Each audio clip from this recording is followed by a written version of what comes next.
We don't have terrorists, in fact. This word is being created at a garment shop to suit Palestinians. Wadia Al-Masri runs a 5-star hotel in Gaza City, a far cry from refugee camps, rampant poverty, and unemployment that has plagued the 1.5 million crammed in 140 square mile strip of land cut off by a 7-year-old Israeli blockade. Wadia, we're in the hotel that you are running in the middle of Gaza, a sharp contrast to the rest of the community that we saw here. Why invest in Gaza? No, first of all, whatever you see and hear on television does not in fact reflect the real situation in here. A boom of sorts is happening in Gaza, not from Palestinian rockets or Israeli bombs. If you walk around Gaza, you will find more than 300 new buildings are being built. Very nice buildings. Palestinian investors have taken it upon themselves to rebuild the economy, provide jobs and hope to the populace otherwise cut off. I cannot say that we're making money, but we are insisting to keep on working. We are insisting to keep giving jobs to Palestinians. Bloody battles raged between Palestinian militants and Israeli troops since the Oslo Accords gave Palestinians rule here. A short civil war between factions Hamas and Fatah later left more militant Hamas in charge of Gaza. A tense peace now exists between Hamas and the Israelis, but there are signs everywhere of the violence that takes place here.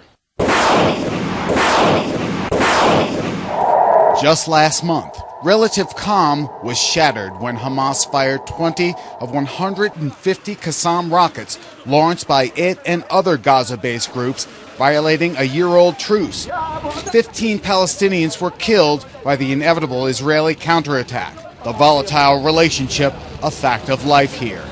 Is it frustrating to you when you see a rocket attack by Palestinian fighters drawing in a retaliatory attack? It seems like a vicious circle that you keep going around in when you're trying to make something of this place. The point is like this. I've been always against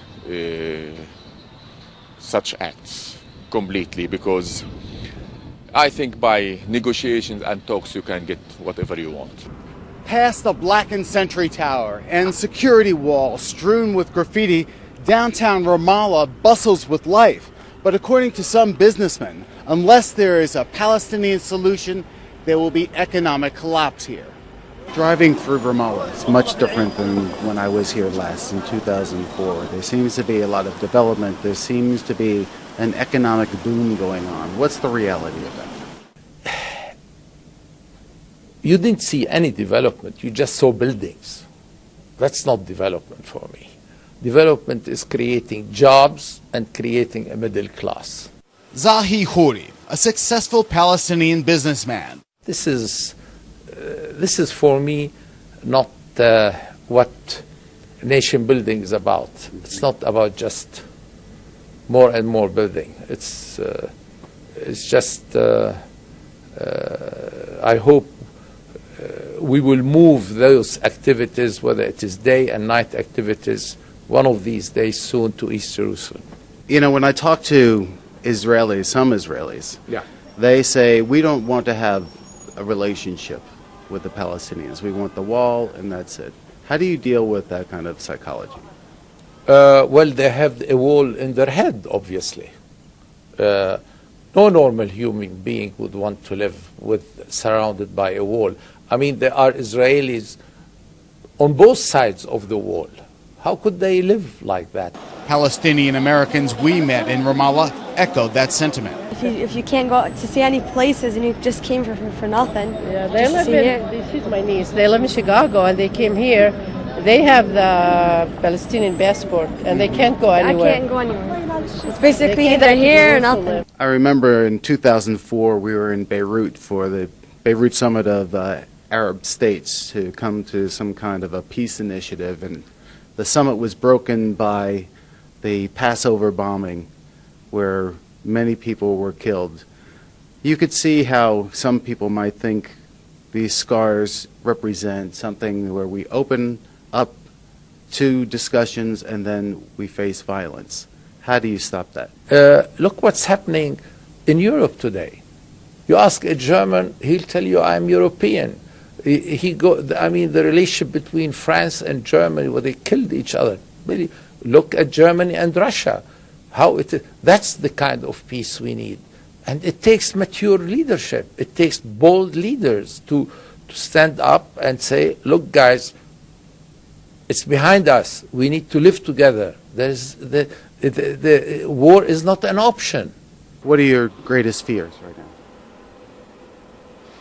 Ignorance about the situation in Washington. They're just destroying Israel. They're feeding it with steroids without thinking about winning the war of peace. And your greatest hope? The young people around us. You know, always remember how diamonds are made under pressure, and we have mines of diamonds in Palestine. Craig joins us live here in Jerusalem. You know, your heart breaks when you see how people live over there, but it does seem better. Is there an economic boom or not? I didn't quite understand if they're building. Is that an economic boom? Well, it's an economic boom that they're creating themselves. They're building buildings, but it's mostly from Palestinian money, Palestinian investors. There's no industry there. There's no agriculture there. They're dependent on the outside world. Right now, the Palestinian Authority is having a crisis. They've run out of money. They couldn't make payroll salaries for 165,000 employees of the Palestinian Authority. That's the rule there. That's people who are keeping things calm. So without some kind of an income, they're not going to be able to keep the peace because they won't be able to pay the money from the outside sources. Got it.